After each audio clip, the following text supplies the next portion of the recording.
And what I'll do is read the caption to each bill prior to the police department discussing them. And then they'll deal with these bills in succession. And if the sponsors are here, they'll be given a short period of time to make statements. And subsequent to that, I'll open the floor for committee members and council members to ask questions. Now remember, these questions are limited to the police department and what the police department's role in these policy matters are. So we'll debate the bill later. We're not going to take any votes tonight. We're not going to debate the bill itself. We just want to be able to take advantage of the police department for questions of them pertaining to this bill. So without any further ado, I think we'll just go ahead and move right into that because I want to make this as expeditious as possible, but still allow everybody an opportunity to talk. So I'll introduce Councilmember Benedict's bill very briefly, but I also want to state that Councilmember Benedict and I spoke earlier today, and she indicated she has an intent to withdraw the bill. So I really don't think we're going to discuss it. It doesn't make sense to do that if she's going to withdraw it and take time. But that was the ordinance prohibiting the use of chemical weapons, such as tear gas, by law enforcement officers within the area of the metropolitan government. So we're going to move on from that bill because it's going to be withdrawn. So now we'll go to Bill 2020-330.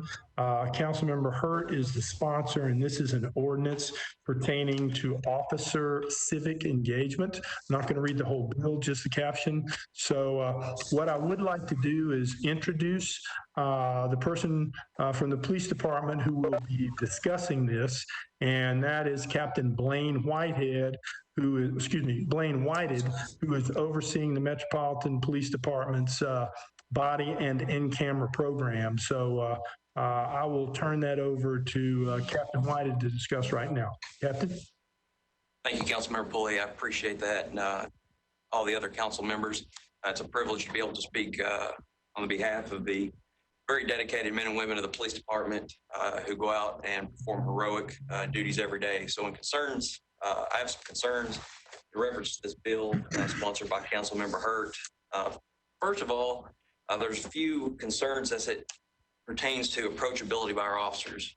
We receive compliments weekly from not only residents, but visitors to our city that come in and compliment our officers because they're so much more approachable than what they feel an officer should be or officers are in their jurisdiction. So to insinuate that our officers are not approachable or that our citizens or our community members not feel that they can approach our officers, I think is not valid. I could go out right now and get in a marked police vehicle, go anywhere in Davidson County, and within 30 seconds, I would guarantee I would have someone come up to me, whether I was inside or outside that vehicle, and either ask me a question or want to speak with me. So that part concerns me that we have a feeling that our citizens think they can't speak to us. I know that to not be valid. The second part is there's a statement in this bill that specifically requires our officers to respond with a specific wording. I used to be an instructor at our training academy. We don't ever advise our officers to give specific wording because there's never a situation to where a phrase is going to work 100% of the time, and it sounds very robotic. So human beings don't like to be talked to from another human being like they're a robot, especially in the South.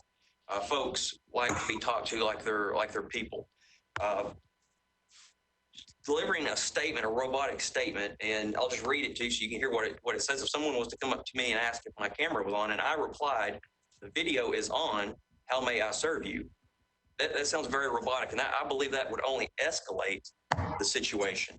There's been studies that go into looking at what kind of effect body cameras have on individuals, and there's some studies that actually show that depending on the situation, the knowledge of a body camera on can actually escalate that situation. So to require officers to go in 100% of the time and put people on notice that they're being recorded, I think would only serve to escalate some of these situations. I'd like to talk about our current policy for just a second. So our policy as of today states, whenever possible, safe, and practical, employees are encouraged to inform individuals they are being recorded. So right now, today, our policy already requires our folks to let individuals know whenever it's safe, practical, and possible to give that recording advisement. And I'll go in further into our training. So all of our officers are trained in what's known as verbal defense and influence. As part of that training, we basically teach officers how to talk to folks. And as part of that training, they're taught how to give an introduction. We call it a universal greeting. So they introduce themselves to people. They explain why they're being spoken to, answer questions, and go into detail on things. So as part of our training on the body-worn cameras is we actually insert into that universal greeting a specific way of saying to that individual that they're being recorded. So just to give an example, if I was going to do a traffic stop, I would walk up to that traffic stop. I would tell them, hello, I'm Captain Whited with the Metro Police Department. To let you know, I'm wearing a body-worn camera today, and this interaction is being audio and video recorded. It sounds simple. It's not robotic. It has that human feeling and component to it, which is what our community members want from us. And I'd just like to conclude. I'd like to encourage anyone watching, all the council members, please, if you have a chance, go on our website. Our website has a video that we specifically produced for our community, for council, to go on and look. And it's got very in-depth information as far as information on our body-worn cameras. It has our policy, and it has training videos that our officers have to actually watch before they're equipped with the body-worn cameras. And that's Mmpd cameras.nashville.gov. Also, just a final note, Councilman Pulley, if I may, this specific wording of how the bill lays this out as to what officers are required to say, it would basically put in contradiction to our policies and best practices with certain types of incidents, specifically protests, which we've been dealing with here lately. So I just wanted to throw that in there to end. Is that it? That's it. Okay, thanks very much. Now, before we take questions, I want to move on and give the police department an opportunity to address all these bills. So hold your questions until the end of these presentations, and I'll come refer to each and every one of you and give you an opportunity to ask questions of Captain Whited at that time. Sorry, I muted myself. So the next bill is 2020-331 from Councilor Hurt, and that's an ordinance requiring officers to receive annual implicit bias training through a curriculum developed by the Human Relations Commission. And to speak to this issue, we've got Deputy Chief Kay Loki, who is over the Administrative Services Bureau, which includes the Training Academy. And we also have Deputy Chief Damian Huggins, who was the Administrative Services Bureau Chief until the first of this month. So they will both be speaking to this issue. So I will turn that over to Chief Loki and Chief Huggins. Thank you. Thank you very much, Councilman Pullman. Yes, ma'am. We always love the opportunity to brag about what we do at the Academy. We always try to set forth the best practice. And I, as an instructor, have the knowledge, firsthand knowledge of a few of the courses that we do teach. One that specifically teaches or speaks to implicit bias, and the other ones that revolve within that realm of implicit bias. Just let me tell you a little bit about our training. The Mmpd provides twice as much overall training as than what is required by post. And I'll put a number to that. Trainees will and can experience up to 1,000 hours during their training time at the Training Academy. Post requires 480 hours. I think that will prove to you and show to you that we're serious about the quality of training that we put forth. Part of these many hours of training, 55 hours of those are dedicated to human relations alone. And in that, there are courses that speak to explicit biases. First one is the fair and partial policing. And then I'll go through 3 that I believe touches with implicit bias and that will help you understand a little bit better about that. The fair and impartial policing is an 8-hour course. And I can, just to tell you what the course is, tell you how long it is, I want to go into a little bit of what it's about. This training is taught off-site. We do that because we want a very relaxed, open atmosphere, because we want honest dialogue with the officers. It's backed by science-based studies concerning implicit bias. The course will help the officer understand that implicit biases poorly impact relationships with the community, that everyone has biases. It's important to learn what your own biases are. And once you recognize what your own biases are, this course gives you tools on how to manage that bias. We just don't talk about race and ethnics. We talk about gender, sexual orientation, religion. We even go into body shaming. So many topics are discovered and talked about in the implicit bias training here. And just to give you a side note, Governor Haslam put in a directive that all Tennessee police officers would complete a one-time implicit bias training. When we were already doing the fair and partial training. So when we brought that forward to the Post and said, here's our training, here's what the state's offering, they said, without a hands out, this exceeds the requirements, so continue with your training. Another opportunity for us to talk about implicit bias is our mobile diversity seminar. This is a full day of trainees. Every trainee will experience this, and it takes place in their 26-week training, where they go to different locations within our community, and they get to sit down and talk to the diverse community that we have. Ms. Barbara Gunn of the Metro Human Relations Commissions actually got with us and was part of creating this seminar. She created a booklet that the recruits will carry with them as they visit the different sites. Questions in this booklet help the officer explore, think about, even challenge themselves. So there's many aspects to the training. We go to different sites such as the Casa Azafran. There, the trainees get a chance to talk to members of the Latino, refugee, and immigrant population. Then they go to the oldest mosque in Tennessee, the Islamic Center of Nashville. And then another part of their tour will be a stop at the Play Dance Bar off of Church Street. And there they'll discuss in a panel setting with the LGBTQ community. And then they will go to the Fisk University, where they get to sit and speak with members, and also they get to learn the valid history of the Jubilee Hall. Separate from this seminar bus tour, because everybody loads up in a bus, they also get to visit the Holocaust Memorial and also the Civil Rights Room, which is located in the downtown Nashville Library. And I think that is probably one of the most significant trainings that we can offer to these young recruits as they go through their training, just to have them embrace the diversification of Davidson County is vital to our training. Also, verbal defense and influence. This is a 12-hour course, and then it has an additional role play part to it, as you will. It speaks to the law enforcement officer, not just as the protector, but also the ethical protector. It talks about how the community perceives fairness when they interact with police, not just the process, but the outcome. The goal is always to leave the citizen better off than when we first encountered them. It talks about creating a social contract with the community.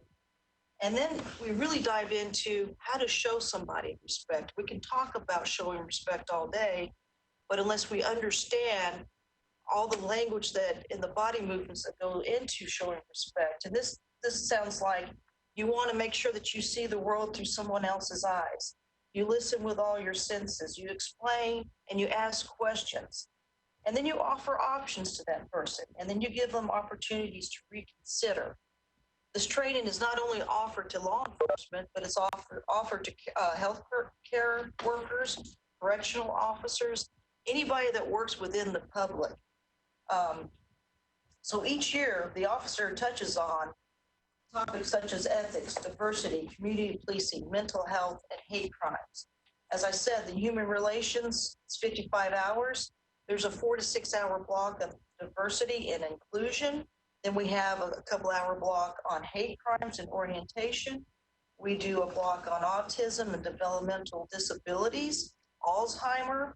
And then for interpersonal communications, we do a 10-hour block of command Spanish.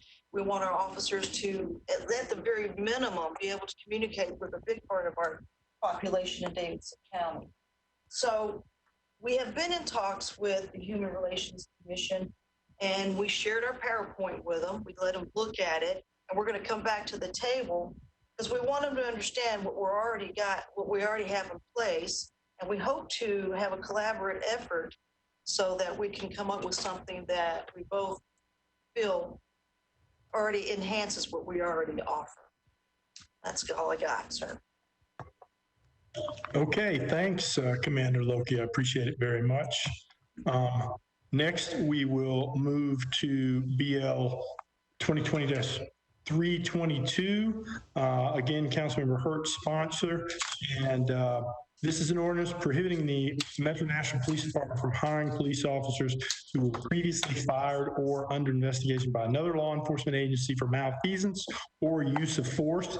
And again, we will have Chief Loki and or Chief Huggins to speak to this issue. So I will turn it back over to you, Chief Loki, for this presentation. Councilmember Pulley, this is Deputy Chief Damian Huggins, and to the rest of the council, I'll be taking this question for the police department. In regards to the requirements or the request for an ordinance that considers previously fired or under investigation by the law enforcement agencies for malfeasance or use of force.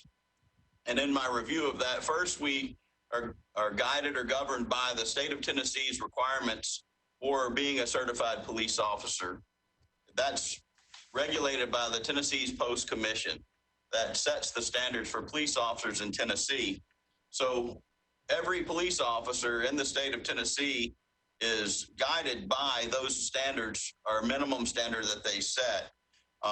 First and foremost, it talks about policies that are within post. First starts with saying that the standards that they have in place talk about that there cannot be someone that's hired for the police departments that have within their background check, there has to be a check for moral character. And that's to be interpreted by the police departments. So the first standard is basically saying, we want you to check, and there has to be a standard of high moral character in place, backed by the agencies doing the backgrounds, verification that that person has that in place. There can be no convictions related to force, violence, theft, dishonesty, gambling, liquor, or controlled substances. The state does not allow for any felony convictions or narcotics violations that could result in the charge of a felony. And the Metro Police Department's standard operating procedures on our hiring also considers standards that are higher and beyond that of the state's standards that they set. And that we also state that we want every person that comes through the police department's application process, once they complete a background process, for every concern that is found in the background, which includes review of their social media, talks with references that are family, neighbors, prior employments, and including ex-spouses or current spouses, or all the above, that are interviewed, and we discuss their fit to be a Metro police officer. If any concerns are brought forward, they are listed in the summary. And every investigation that we make on a background or done a background check is done by a retired police officer. Part of that was to also have that ability for a very sound investigation to be done based on somebody who's trained in police work, but also ones that are good at interviewing people and determining the honesty and integrity and the validity of the answers they receive and how to do thorough background investigations. So once that information is compiled, every deputy chief on this department is part of a panel review, including the director of our professional accountability office that looks at the file. We review the files and we talk and we discuss, and we have to verify that those people are either qualified, deferred for another interview for more questions to be answered, disqualified, or that they're better qualified applicants. Better qualified applicants may mean that you meet all the standards of the state, but we just don't think you're a good fit at this time. So that's another higher standard than the state has. When I also reviewed this ordinance, I see language such as malfeasance listed in the ordinance. Malfeasance, when I look at the various different definitions, the only thing I see that recurs is the word wrongdoing.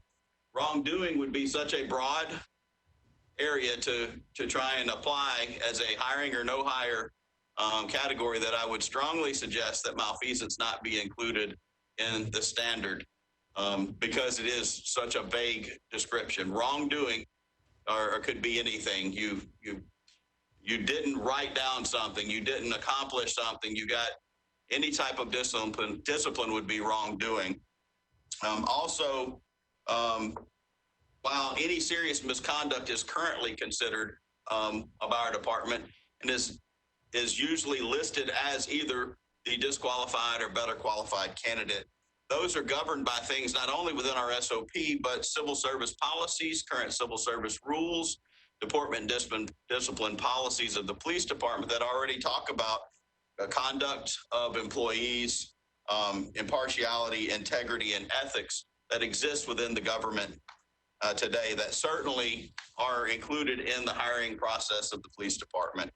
The other thing is on part 3C, it discusses racial bias, which is also, if you look at 3A, a section that talks about discrimination based on race, national origin, gender, sexual orientation, that I believe adequately address the issue of racial bias, particularly when we're talking about implicit bias training that describes that all people will have some types of bias based on their own upbringing. So that becomes a vague term as well. And it is something that would be something I would want to consider going forward as addressed in 3A. When you look further into it, 3D talks about dishonesty, and it talks about several different types of dishonesty. Dishonesty for this or dishonesty in doing that. Our current policy says that dishonesty, period, is a disqualifier for being a police officer. We don't think that that would represent our community, our department well. Any ordinance that describes certain types of dishonesty may be deemed as including other types and be certainly restrictive on our ability to consider dishonesty alone as a disqualifier. And that's all I have on that. Okay, thank you very much, Chief Huggins, for that. We're going to move very briefly to Bill 2020-323, Councilmember Sledge and others. It's an ordinance incorporating certain limitations on police use of force into the Metro Nashville Police Department policy. The reason I state briefly is because Councilmember Sledge, who is not present today, has indicated that he's working with the police department on a substitute bill. Therefore, we're just going to have a limited discussion on this because we really haven't seen the substitute yet, and it may not incorporate the things that we see in the bill now. So for this, we're going to have Captain Chris Gilder of the Executive Services Bureau, who is also a licensed attorney, discuss, and the Executive Service Bureau oversees the police department's policy creation. So I will just turn that over now to Captain Gilder. Thank you, Chair. I'd like to start off by saying that the Mmpd supports the principles espoused in this legislation. In fact, that's because we actually already incorporated them into our existing policy. The preamble indicates that the Police Use of Force Project and the 8 Can't Wait Project both show that Mmpd policy doesn't address all the areas that they believe are needed to reduce police use of force. And I would assert that that's not accurate. When you look at both of these websites, they actually have prior versions of our policy that I can only assume that's in part what they're relying upon in making these assessments. One of them is from 5 years ago. So again, since we're being brief, I'll just touch on a few of the 8 can't wait principles and discuss real quickly how we are in fact in compliance with those principles. The first one is requiring de-escalation. MMPD policy explicitly requires officers before they use force to determine which options going to best de-escalate the situation in the most safe, reasonable, and prudent manner possible. That's actually been in our policy for 23 years, even though it's kind of a hot topic of discussion now. We've incorporated that for many years, and our training has incorporated that for many years. We did, however, expand on the issues of de-escalation in our use of force policy in an update in 2018 to include other information like the use of non-confrontational verbal skills, empathy, active listening for stabilizing people that are in crisis, and using additional time, distance, and resources, as well as persuasion, command presence, repositioning, and warnings to de-escalate the need to use force. So we've incorporated many of these principles into our policy already. Another one of those is a ban on chokeholds and strangleholds. Chokeholds and other neck restraints are not taught at the Mmpd Training Academy. And because of that, and the fact that our policy limits officers to using tactics for which they have been trained, our prior versions of the department manual did not specifically address neck restraints. But for clarity, we did provide an update on June 11th of this year, which states, and I quote, "A member of the MMPD shall not use a chokehold or other similar neck restraint technique on any suspect, arrestee, defendant, or other person." Another principle is the duty to intervene. Again, I would assert that the MMPD has always been required to report and intervene in any form of misconduct, not just excessive uses of force. Employees are very clear on this process. They understand the sanction for failing to do that is the same as the person who was involved in the underlying conduct that went unreported, which can include termination. The sanction can.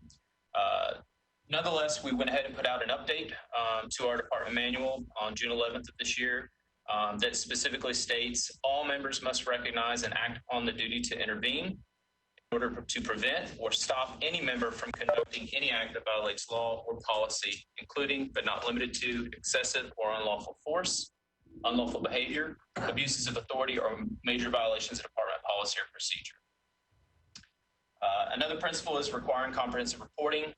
Again, already in our policy, it states that personnel shall report all uses of force incidents, and they have to report those to a supervisor immediately and complete a use of force report. Another principle is restricting shooting at moving vehicles. Our existing policy already says that employees shall not discharge their firearm at or from a moving vehicle unless absolutely necessary to protect the life of the employee or others. And again, this is, although it might be a hot topic now, it's been incorporated into our policy for over 23 years.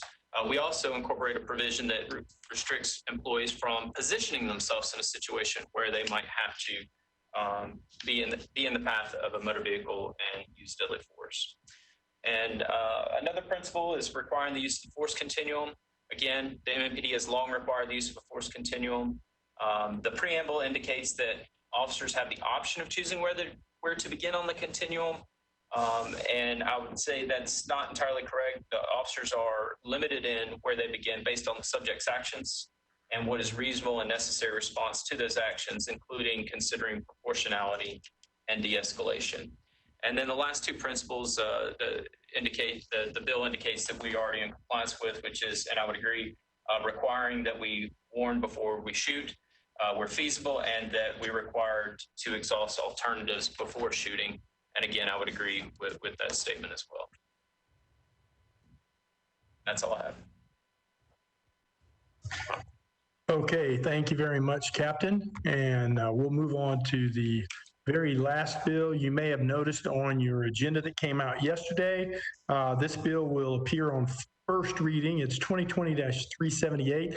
Councilmember Stiles is the sponsor, and it's an ordinance requiring the annual training include 8 hours of diversity training, 4 hours of use of force training, including the use of intermediate weapons, and 4 hours of mental health training each year. And for this, we will go back to Chief Loki and Chief Huggins. You now have the floor. Okay, thank you very much. I'll touch on this, and Chief Huggins, if you have anything that you want to add to it. The 8 hours of diversity training, I think I've already reviewed that for you with our fair and partial training, our mobile diversity seminar, and our verbal defense influence. Those three courses speak directly to diversity, implicit bias, and I think we do a very good job in covering that category. The 4 hours of use of force training, we have 14 hours that for in-service, which we dedicate to firearms, mental health, and the use of force. Just to give you an example of what the use of force training might look like is officers are given scenarios where they have to react by escalating up the force continuum and then back down to a lower level of force. So our goal is always to properly de-escalate the force when we can. During the in-service this year, the officer was provided training with firearms for 2 hours, 4 hours of active killer training, 1 hour of use of force, and a review of the taser. Law enforcement also has an 8-hour class with a 4-hour reality-based training, and this course is called Law Enforcement Response to Mental Illness. The training, the recruits really receive an abundance of training.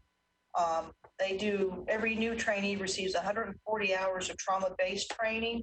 And then we also have another course of instruction called the Management of Aggressive Behavior.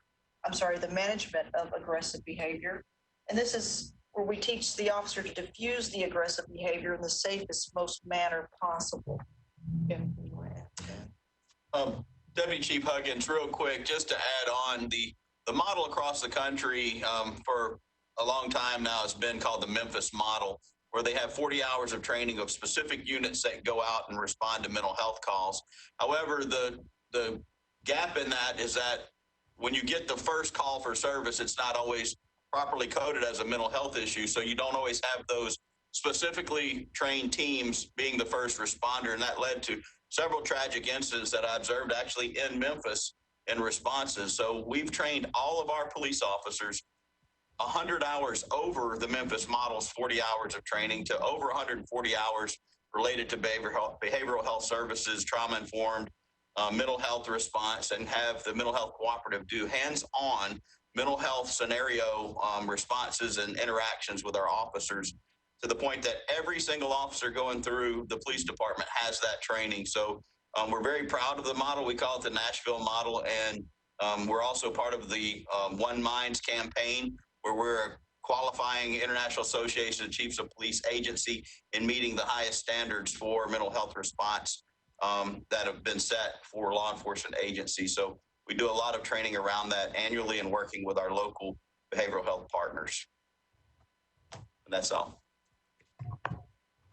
Okay, thank you very much, Chief Huggins and Chief Loki. Now, I don't think I saw any other sponsors besides Councilmember Hurt join the call. So I'd like to move now to briefly allow the sponsors of the bills to have a comment if they like. Councilmember Hurt, are you with us? Yes, I am, Councilman Pulley. Thank you very much for allowing me time to speak, and thank all the officers, the chiefs, and everyone who came to provide some education in regards to what's already happening in the police department. So first of all, I ask of you to understand that me, and I think even my colleagues presenting any legislation, is not an attack on the police department, but trying to provide some kind of guidance in terms of being able to better serve the community. I did not want you all to be put on any type of defense mechanism And we did not, or I know with my legislation, I was not insinuating anything. If we go to the legislation on 330, I know that Officer Whited, or I'm not sure what your title, I apologize for that, but talked about that the police officers are approachable and they receive compliments. They do. But there are also complaints that come with that. And as far as having a robotic message, I think the Miranda approach is robotic in its approach. What my intent was with that is something that is happening all across the country, is to change the momentum, to change the way it is, and because the citizens are supposed to be innocent before until proven guilty. So give them the opportunity to not be on the defense when they're approached by the police, so they can have an opportunity to say, do I have the first right? Also with the 331, the implicit biases. I know that Metro Human Relations has created a specific training for the police, and they found that it was something that they thought would be helpful. We all are family. We all are looking for as much as we possibly can to make the city of Nashville better. So this is, again, it's not about any attack, but if we want to say that we don't have problems, then we're being naive.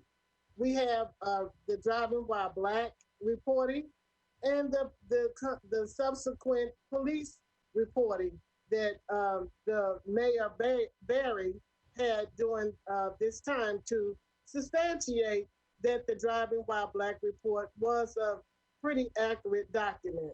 So with those things being here, we're just looking to try to get some kind of balance in what it is that we need. So I do have a few questions as it comes. And one other thing I'd like to say is that they talked about talking to Casa Azafran and Fifth Jubilee. I think those discussions need to be at Tony Sudica and Casey Holmes, where those people are. Those are not your regular people at Fifth Jubilee. You got to get to the real heart of the community. So my first question is how can we have more conversations to discuss these issues? Because I'd be very happy to discuss the issues with the police department. And as far as the training is concerned, is this initial training that the police officers have, or is it a lifelong training? Do they do it every 5 years, every 10 years? What type of consistent training? Because I know that some years ago we found that the police manual was outdated. So how do we keep up to date, state of the art training and activities? And with the unrest that we are experiencing now, it seems to me that this would be a good time for us to try to find some better policies that will make it mutually beneficial to both the citizens and our law enforcement agents. Would you like those questions addressed to the police department, Councilmember? If they so choose to do so. Commander Loki, I will, excuse me, Chief Loki, I've called you that for so long, I can't get out of my system. Yes. I'll send to you that question. Yes, sir. The Human Relations Commission for our Mobile Diversity Seminar, they actually coordinated the efforts of who we would get to speak with, engage with. There are many members of the immigrant population, of the Latino population at this center. We'd be open to any other guests that you feel more comfortable with us speaking with. There were several questions in there. We do log and track our training at the Training Academy. We actually have to create a lesson plan. That lesson plan is then given to the Post Commission, who has to look that over, make sure it meets their standards. And so every year we submit everything that we train every year. Now, do we train implicit bias every year? Well, right now we have been. the program, the course does not specifically speak to implicit bias. It surrounds it. It engages that talk. When we talk about mental health, when we talk about other human relations things, you can't talk about that without coordinating diversity and implicit bias. So you have to understand that to get to the other topics. So I feel like we do cover that every year. And Council Member Pulley, real quick too, and Ms. Hurt, thank you again for allowing us an opportunity. Real quick on how we stay current. We not only share our department manual online for everybody to see, but we give our training curriculum to people to review and say, hey, we think this would be something that would be a benefit or not. I met with Beverly Watts, the executive director of the Tennessee Human Rights Commission several years ago, and said, how can we do better? What do we need to do? And some things, came out of that meeting about like, well, this class ought to be aligned closer with this class, or this ought to be taught before this, some things that actually helped make us better. And even as recently as just in the last few months, obviously today we don't meet, we have a video conference, but I met with the people from the Scarrett Bennett Center and provided them with all of our training on our last curriculum for our classes and said, hey, here's what we teach. If you see something where it looks like it needs to be updated, it needs to be changed, or there's something missing that you think that would be a good part, feel free to let us know. So we're very open in that regard. We go around the country, visit the major city chiefs and the other agencies that train, and we look and try and find what we can do to be more inclusive in all of the trainings that we do. And we certainly stay very vigilant in making sure that we're current with the changes in our community, but we look across the country as well. And that concludes my answer. Thank you very much. I appreciate that. Thank you, Chief Huggins. Thank you, Chief Loki. And I appreciate Councilmember Hurt and your comments.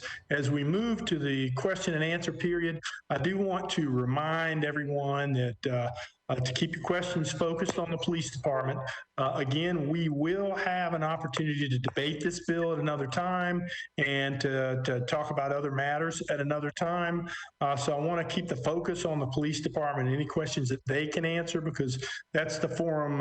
We created this forum so we can get all of their subject matter experts here at one juncture. So as you ask your question, if you have it with respect to a particular bill, just identify the bill by number so that I can call on the appropriate person to answer the question. Okay, now we'll move to that section, and I will recognize Vice Chair Johnston for your questions. Thank you, Chair. I'm just going to go through each one of these bills. I have some questions about almost every one of them. So I'm going to start with BL 2023-30. So I guess whoever wants to answer this, I know Captain Whited has been really involved in the body cameras rollout. My question was, because this bill specifically addresses when an officer is asked if a camera is rolling, basically. And so what I wanted to ask is, what have other departments done as far as their policy on confirming whether or not, once they are posed that question, what is their policy? Can you answer that? Captain Whitehead, excuse me. Got it right on the second try. That works. So I'm not aware of any other agency that has a policy that mentions what an officer's supposed to say when they're specifically asked if the camera is on. Policies across the country from other major city police departments vary as far as warning advisements, from officers don't have to give any at all to very restrictive like our policy does, which is basically, if it's possible, our officers are going to tell you the camera's recording. There's just certain incidents where, one, it may not be safe, or two, the officer just doesn't have a chance to give that warning. But here in Nashville, if we have the opportunity to tell you we're recording you, it's going to happen. And we're checking. That's part of our audit process, it's part of our training process, and it's our policy. Okay, great. Thank you. Moving on to BL 2023-31, and I wrote this question down and then Deputy Chief Loki answered it, so I just want to confirm, because this has to do with the implicit bias training with the in conjunction with the Human Relations Commission, and so I just want to confirm that you guys are comparing the Human Relations Commission implicit bias training with MNPDs to try to come up with an agreeable training. Is that correct? We shared our PowerPoint, our lesson plan, everything that we could so they could review it. And so we hope to speak with them soon, yes.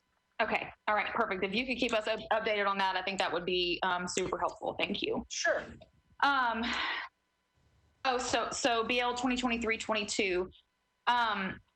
I wanted to ask, obviously, I don't know that anybody has a problem with the language in this bill, in that I think it's part of your hiring policy and procedure anyway. My question is, how many instances have we had where an officer has fallen through the cracks, where we've hired someone and then we realize, oh no, they were under investigation for excessive use of force? And that's what I'm going to focus in on, because I know that you had an objection to the word malfeasance, which I get that. And I think most people are just concerned with the excessive use of force. So has there been any instances of officers that were hired in error that were under investigation by their previous department or were fired? I'm not aware of anything where we later found out. If they did, they would have done it under some type of a ruse or lie where the background investigation did not reveal it because they didn't give us the information of, say, a prior employer or something like that, and they closed the gap on those timelines of the investigation in a manner that it wasn't obvious to the investigator. But if we were made aware or we found the information, it certainly would not have. They would not have been hired. Any of the misconduct or serious misconduct, we certainly don't want to bring those into the fold here. I mean, we have policies. If we have a policy that says we would potentially terminate your employment, we certainly wouldn't start the day off with hiring somebody that meets the those qualifications for termination. So I think that's where kind of some of the things that are unclear in government, where there's so much overlap, our termination policies aren't necessarily in our hiring policies. But it makes sense we wouldn't hire you if you're found in violation of what would get you terminated in Metro government. So I'm not aware of anything like that we knew or should have been aware of, or an incident where that has occurred. I've been over the hiring for 7 years. Okay. The last 7. If that was to have happened, would that be grounds for immediate termination? In fact, we've had a police officer trainee that we hired that gave information that was found to be incorrect. It wasn't serious misconduct, but it was dishonesty, and they were terminated based on their application that was done in error or dishonestly. Right. Thank you. I'm going to skip over 323 because I appreciate that Councilman Sledge is working with MNPD to come up with a substitute for that. So I'll skip over that. So BL 2023-78 on diversity training.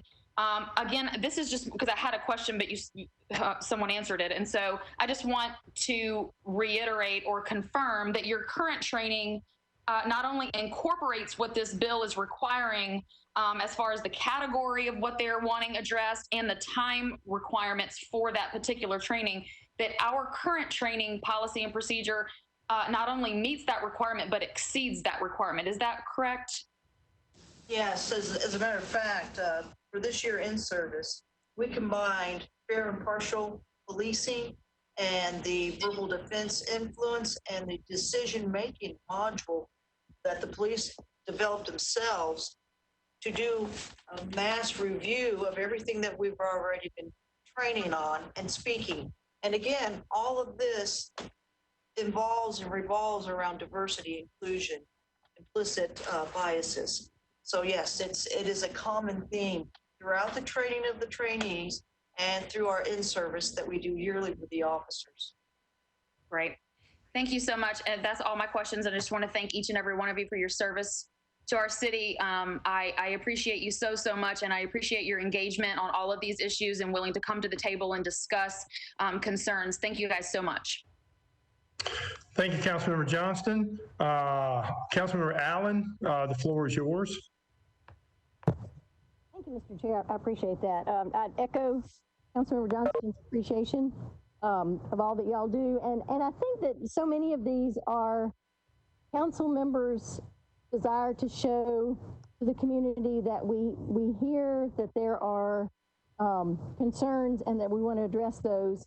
But I also hear what you're saying, that much of this is already in your policy. Would y'all be willing to work with us perhaps to change some of the recitals to acknowledge what's already there, so that we can make that clear? And then, if there are suggestions of how we can show that there's room for improvement, or at least improvement in perception, that we can do that. Because I think people are just eager to show that we, that we're hearing what's being said by the community, and that some of it is simply a matter of better communication. And if there's a way to use these bills to do that, can that be part of that process? My one specific question would be on the training.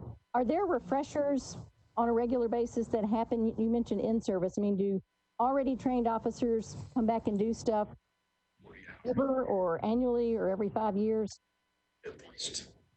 Every year each officer is mandated to a 40 hours of training. So we review everything from law, policy change, firearms, defensive tactics. So they have 40 hours a year of training. And to your question, well, go ahead. Was there more?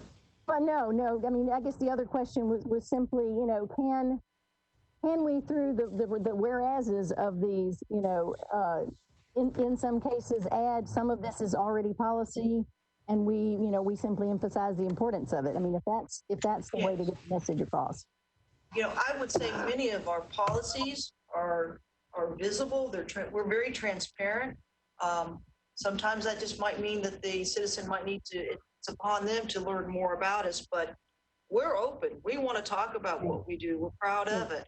We have the Citizen Police Academy, which we normally fill up. That's 2 to 3 times a year.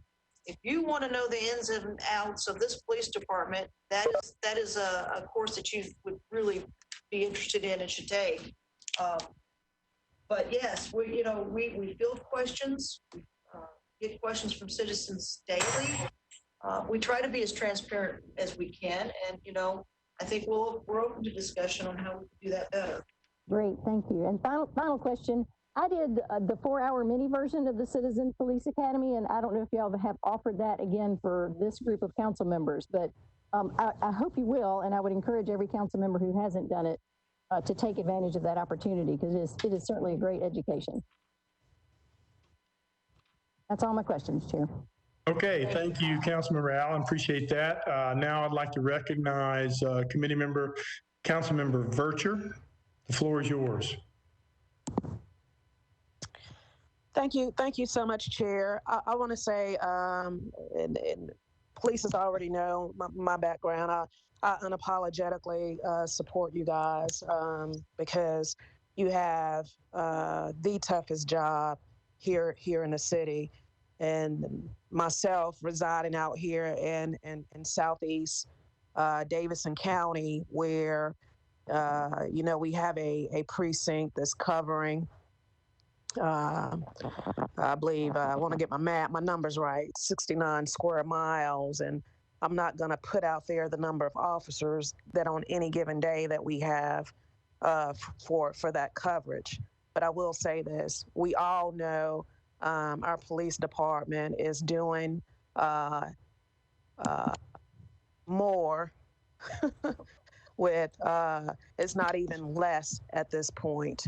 At this point, it is really a shame. I say that to say, for us as legislators, what we're trying to do, we are trying to balance with the public, with what you do versus what they don't know. And it was mentioned earlier, and I couldn't catch who made the comment, that it's up to the citizen to connect. But if we're gonna if we're ever going to repair policing relations and move beyond just this national narrative and perception as it relates to policing, our relationships have to always be bi-directional. And I know that's a lot of intention because you guys are already just so stretched with what the demands are as it relates to your roles now. We acknowledge you're doing more than just policing. You're doing way more than just policing. But the council body is just trying to bridge that, what you do and what the community don't know that you do. And to Councilwoman Allen's point, if you can help us to reaffirm what you're doing so we can get that information out to the community, I think we can start excuse me, on this path of repair. Because if we don't repair it, we're just going to continue to repeat this cycle. And I think just nationally, Nashville, we're not perfect. Have we had our incidents? Absolutely. But for a department that's dealing with that has dealt with over 1 million calls for service, and we all know our police numbers, we need to make sure that our story as it relates to policing, this Councilwoman Virtue, let me call you at. We don't allow ourselves to be compared to some of these other cities. My question, I'm gonna get to my question, Chair. I know we require 40 hours annually, and it was mentioned earlier that we train 100 hours above the 40. So are we saying that our officers are undergoing 140 training hours annually, or is that other 100 hours something specific other than the 40 that was mentioned? Deputy Chief Huggins, the 140 hours I was speaking of earlier was initial training when you're a police officer trainee. That's actually, they get around 1,000 hours of training over the state's required 480 hours. But every year after you graduate from our training academy, we send you through a minimum of 40 hours of additional training per year to keep up your certifications. That is also a post standard for us to be able to do. Some of those classes are required to be presented by the state of Tennessee, certain classes, certain amounts of hours in service to receive that recertification. So when I said 140 hours, that's 140 hours of mental health related training, which is above the 40 hours of the Memphis model, which is considered a gold standard. But for police officer training, annual training beyond your initial certification, we train a minimum of 40 hours. Now, I've been here for 28 years and I've never had 40 hours of training when, after I graduated from the police academy. It's always been far beyond that because we get roll call trainings, law updates, new equipment trainings or policy changes because we're constantly evolving with the climate and with the laws and with the equipment and with everything that we have. So we're constantly training, but that 40 hours is absolutely in place every year once you join the police department. Okay, and then Chair, I will add on this. We do acknowledge the efforts that you guys are making, and we acknowledge your efforts in just fostering and cultivating better relationships in the Black community. One is your partnership with the Tennessee State University students and allowing them that exposure as it relates to policing. I would also like to see, and I don't know who that would be, but I think we are beyond time, and not that it's too late. I'm just saying for the police department to have a better working relationship with the minority caucus. One, because we represent these communities where the majority of the concerns come from as it relates to the aggressiveness, the complaints, and the over policing. If we were working in tandem better, I think it just aids to a better repair of relationships. Again, I go back to what you do versus what the people know you do, and we have to connect that. Yeah, so Council Lady Verger, End of this. We're here to help you, just like you're here to help us. Okay, Council Lady Verger, this is Deputy Chief Drake. Thank you for, first off, for all that you do and at all that the council is trying to interact with the police department. I want to talk a little bit about our community engagement efforts. Historically, within the last couple of years, recently, we've had our precincts have community engagement teams. And those teams have been out in communities interacting, painting basketball courts, having movie nights, ice cream night, meeting kids in neighborhoods where we normally can't reach them. And so since my taking over of the Bureau, I had a meeting with the commanders actually last Friday, and we're gonna reduce the flex teams and fold them into community engagement. And the point of that is to go meet people where they are. We want to go into J.C. Napier University Court and other areas and connect with people that are hard to connect with and build those relationships. And we're looking to expand even further. We know the Collegiate Police Academy, we're looking at that. The Minority Caucus, I made a note of that to reach out to them. And so we're looking to engage with absolutely any and everyone to just try to build upon those relationships. And that's going to be our goal moving forward. Thank you so much. Are you still Commander Deputy Chief Drake? I don't know what your title is now. It's Deputy Chief. So. Okay. All right. Thank you, Deputy Chief. Thank you, Councilmember Vercher, and thank you, Deputy Chief Drake. In the interest of time, I know we're about to creep up on our time limit here. So what I'm going to do is recognize, I've got 4 members in the queue.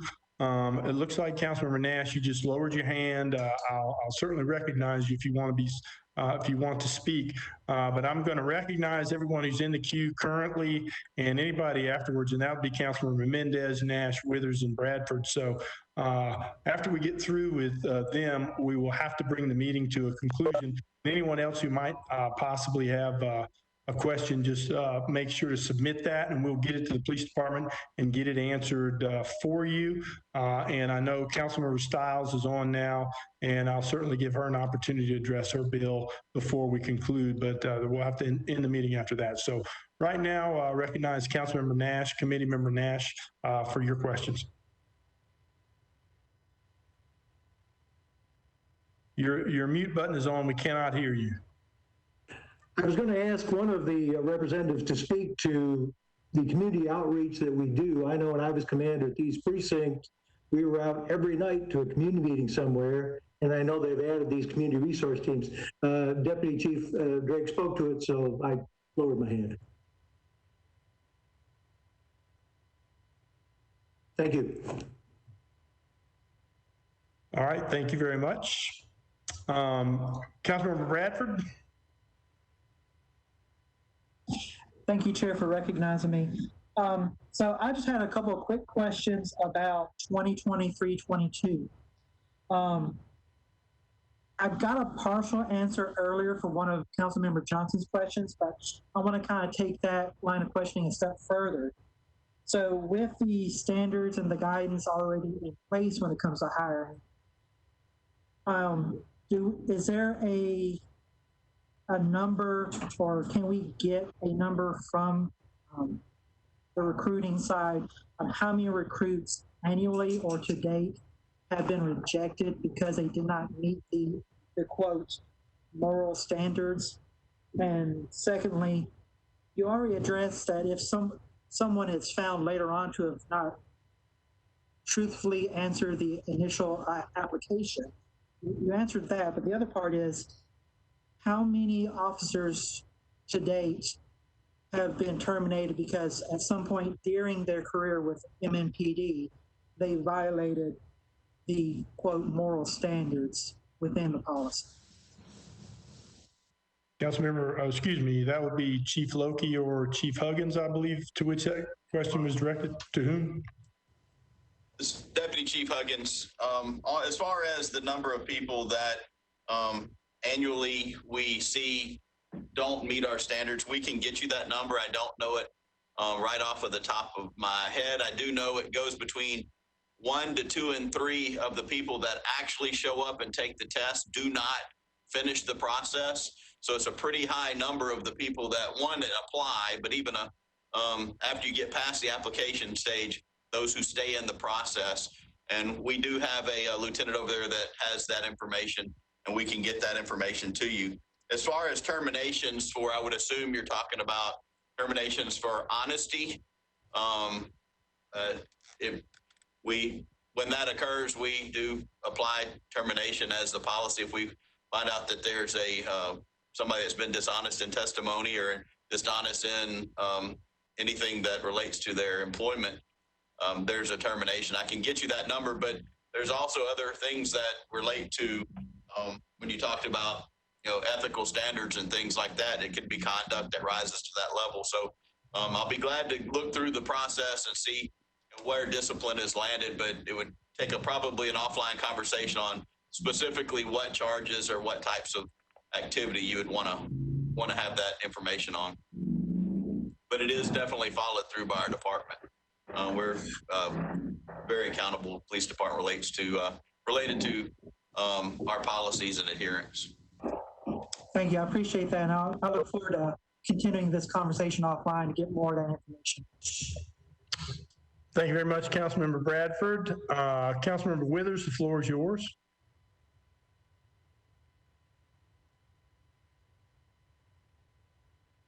Thank you. Can you hear me?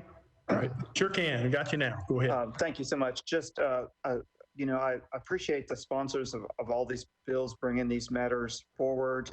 My suggestion for all of the council body remains that we should please be sure to call departments if we can in any department before introducing legislation. There may be a really good and productive way to initiate these discussions, to have a partnership about how to get information out to the public that doesn't necessarily involve filing legislation. I do understand why departments, including the police department, but not just police department, might feel a little bit sort of put on edge to see a bill filed as a way of starting a conversation, when there might be another way to do that, to get that information out and start that partnership. So that's just as a comment. I did want to thank the East Precinct again for working so closely with myself and with the Casey residents to address policing concerns. We have had a few years ago some spikes in shootings in Casey that led to a need to increase patrols and monitoring in that community.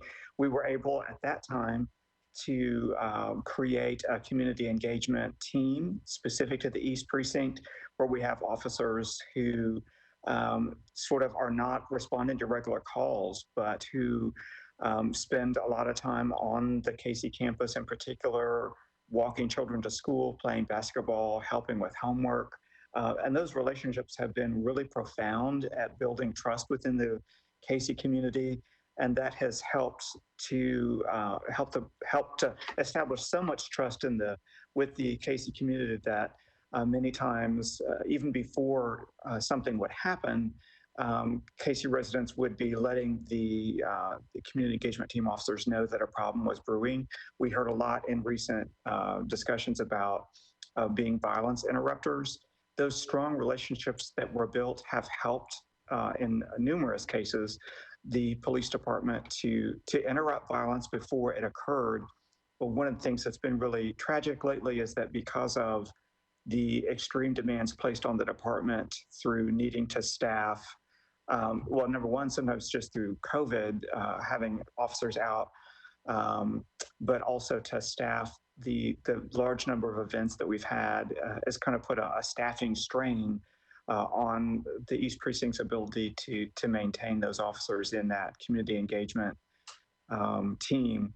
So I hope that we can get back to that pretty soon because I know that the Casey residents, I just was able to speak with Casey Resident Association President Marilyn Greer yesterday and again this morning. The Casey residents really appreciate those officers who are out there establishing those relationships. The Casey residents do feel that that's very effective at working with their community. And also the officers who work those patrols feel a lot of job satisfaction. They feel like they're really making a difference when they do that. So I hope that we are able to get back to that for Casey and for some of the other specific communities to rebuild just the staffing that we need. It's a very staffing intense operation, but I hope that we're able to get the staffing numbers back where we need them to be and would like them to be for those community engagement teams, particularly in public housing areas, because it has been so productive. And I just wish that more community members and council members too, once we get back to the point where we can have community meetings again, wish that more concerned community members and council members would come out to those neighborhood meetings and hear from Casey residents what the Casey residents want and what solutions they have advocated for themselves and how well that works. So just want to put that out there. Thanks to those officers and hope that we get back to, again, a staffing level where we can do the community-based policing that I think everyone advocates for. Thank you. Thank you so much, Councilman Withers. This is Deputy Chief Drake, and to your comments, that's one of the things we discussed with the commanders. We know there's been a great strain on officers being placed for the demonstrations that we've had and COVID and tornado patrols and all that. And so we announced that last week as well, since things have been declining, that we're going to release everyone back to go back to community engagement teams, but then also folding in the flex teams and get away from the proactive units. We can do proactivity through directed patrols, but we can have community engagement teams at every precinct. And so we're going to build those up even more than what we've had in the past. So that's definitely a direction we're going. And so thank you so much for your comments. Thank you, Chief Drake, and thank you, Councilmember Withers. Now I'd like to recognize Councilmember Mendez. The floor is yours. Thanks, Chair. I apologize for missing the first 10 or 15 minutes of the meeting, and so you might have discussed this at the beginning. It's just a process question for you, Chair. I appreciate you pulling this meeting together and having the police department present. The question is, since there's a Metro created body that's designed to make policy recommendations for policing, the Community Oversight Board, it seems like their thoughts would be relevant on these proposed legislation too. And I'm just wondering whether whether they were invited or whether there's an opportunity for them to comment, given the fact that by charter, they're empowered to make policy recommendations. Is that question for me? Yes, sir. It's a publicly noticed meeting. I did not specifically invite the COB. That wasn't intentional. My point in doing this is to have the council who will be weighing in on this legislation to hear directly from the police department in response to these bills. This in no way circumvents what we're doing as a committee on these bills in terms of deliberation. So we will still have the opportunity to deliberate the bills. So the intent of the meeting is simply to give the police department a forum to discuss what their perspective is on the bills to the legislators who'll be weighing in on it. All right, thanks. Like I said, I appreciate you setting up the meeting to provide that opportunity. I'm just trying to hit fast forward in my head, and when we do debate this, it feels like at some point somebody's going to ask, So what is the charter-created body who makes recommendations about policing policy have to say about this? And I apologize again for missing the beginning of the meeting. That's all I have. Thank you. No worries. We'll make sure they get invited to the committee meeting where we'll debate the issue. All right. Thank you. All right. And I do want to recognize, we do have just a couple of more minutes. So I saw Councilmember Gamble, I saw your hands up. So if you have a question, go ahead and ask it. Thank you, Councilman Pulley. Actually, my hand has been up for some reason since I logged in. I didn't raise it and I'm not able to take it down, but I appreciate you recognizing me. And I also, since I have the time and the opportunity, would like to say that I definitely appreciate the MMPD for their work and appreciate their willingness to join us today in this meeting and explain some of the policies and procedures that they have in regards to this bill. I think they do a great job, but there's always room for improvement in anything. And I appreciate their opportunity to work with us in doing that. Thank you. Thank you, Councilmember Gamble. Now, I'd like to conclude this by giving the one sponsor who did join us an opportunity to speak. She joined us late, so she wasn't able to talk about her particular bill when we had that part of the meeting. So I'd like to recognize Councilmember Stiles. If you want to briefly talk about your bill, the floor is yours. Councilmember Stiles. Looks like she had to leave. So anyway, any other council member that might have a question, you didn't get the opportunity to ask it. Or if you think of a question later for the police department, feel free to send it on board. But according to your agenda, we'll be debating these bills in committee. And that's when we can debate the bill in force. Again, I thank the police department. I appreciate you very much for being able to pull this together and have all your subject matter experts together for us so that we could ask these questions. And so at this time, I'd like to conclude the meeting and thank you all for attending. Thank you, Mr. Chairman. Thank all the police department too. Thank you. Thank you.